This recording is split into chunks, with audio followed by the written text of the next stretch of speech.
बैलपोळा सण धुळे जिल्ह्यात उत्साहात साजरा होत आहे। बैलपोळा हा श्रावणी अमावस्येला साजरा केला जात असून शेतीच्या कामामध्ये आणि बळीराजांच्या आयुष्यात बैलाचे अनन्यसाधारण महत्त्व आहे। संपूर्ण वर्षभर खांद्यावर भार वाहणाऱ्या बैलप्रती आपली कृतज्ञता व्यक्त करण्यासाठी बैलपोळा हा सण मोठ्या उत्साहात साजरा केला जात असतो। आपल्या बैलांची पूजा करून त्यांना नैवेद्य खाऊ घालण्यात येत असते। सर्वांमध्ये आपला बैल उठून दिसावा यासाठी शेतकरी त्यांचा साज शृंगार करून बैल सजवण्यात येत असतात। आपल्या जीवाभावाचा सर्जा राजेचा हा सण साजरा करताना बळीराजा प्रचंड उत्साहात दिसून येतो। आपल्या कृषीप्रधान भारत देशात बैलांना फार महत्त्व आहे। श्रावण अमावस्येला साजरा केला जातो। बैल म्हणजे श्रम म्हणजेच कष्ट।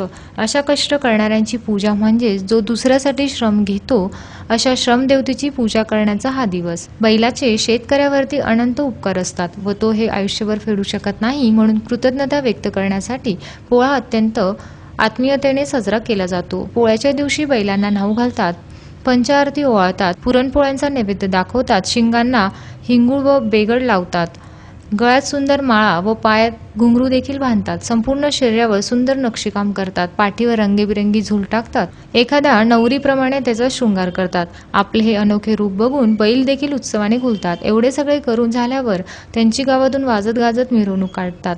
आपला बैल हा प्रत्येक शेतकऱ्यांचा अभिमान असतो। आपल्या सख्या भावाप्रमाणे बैलावर प्रेम केले जाते।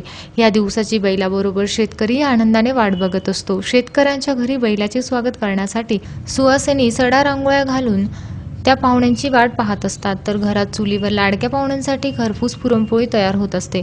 दुपारी खळ्यात बैलाला आमंत्रित करण्यासाठी शेतकरी सपत्नीक वाजत गाजत जातात व त्याला अतिथी देवोभव प्रमाणे घरी आणतात। घरातील सुवासिनी बैलांची विधिवत पूजा करून त्यांना पुरणपोळीचा नैवेद्य देतात। त्यासोबत त्यांच्या पुढे गहू ज्वारीचे दान मांडतात। या रोजी गावातील इतर घरातूनही बैलांना जेवणासाठी आमंत्रित केले जाते। शेतकऱ्याला औक्षण करून त्याला नारळ दिले जाते, तर बैलांना पुरणपोळीचे जेवण दिले जाते।